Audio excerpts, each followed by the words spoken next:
Welcome to AVP 100 Lecture 2. This is going to be kind of a history lesson in music, and leading into that, I'd like you to ask yourself, where did folks get their music before the internet? Was it on CDs? Yes. But CDs are digital recording, and we're not to digital recording yet, but we will get there. What came before CDs? There was magnetic tape,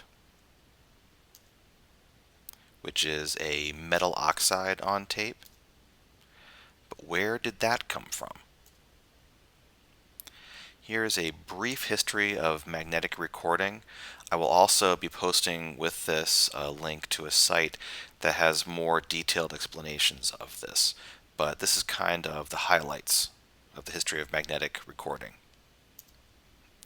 In 1877, Thomas Edison started work on a magnetic recording device that could be used to record the telephone messages, but eventually he got bored or didn't feel it was worth the work, and so he abandoned it. However, inspired by a visit to Edison's laboratories in 1878, a gentleman by the name of Oberlin Smith spent 10 years researching how it could be done. In 1888, he published a description of magnetic recording in Electrical World magazine. In this article, Smith described the basic theory of all magnetic recording.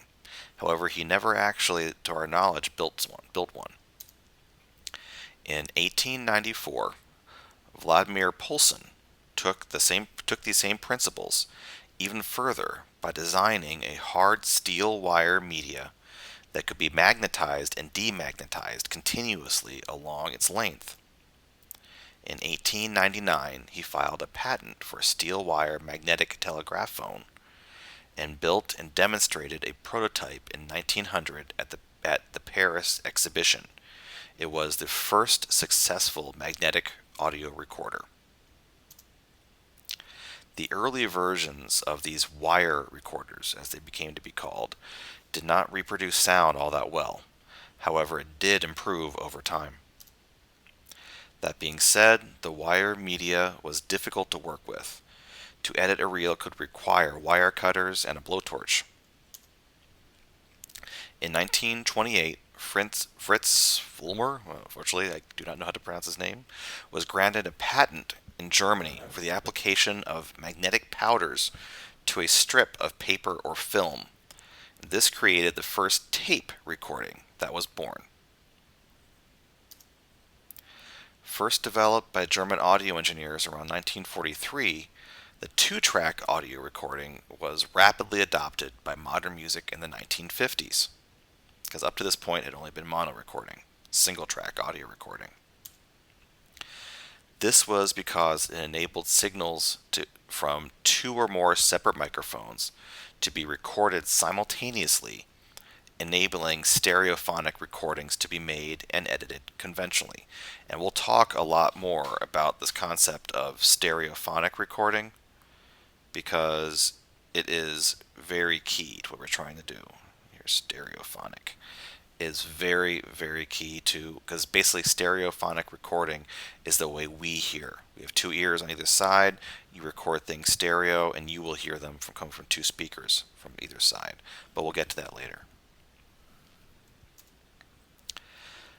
Eventually, there was a very famous guitarist by Les Paul, who was also an experimentalist, and experimented with tapes and recorders in the early 1950s. Les then ordered the first custom-built 8-track recorder from Ampex and his pioneering recordings with his then-wife, singer Mary Ford. They were the first to make use of the technique of what is called multi-tracking, and we'll talk a lot more about multi-track recording in the next lecture. What multi-track recording means is that you are able to record separate elements of music asynchronously. That means that separate elements can be recorded at different times. Paul's technique enabled him to listen to the tracks he had already taped and then record new parts in time right alongside them. The point of this lecture is to show you that of showing you the history is to emphasize the sheer amount of time it took for these innovations to take place. This is roughly 75 years of very slow development and innovation. In time, we will discuss how this contrasts with today's digital innovations.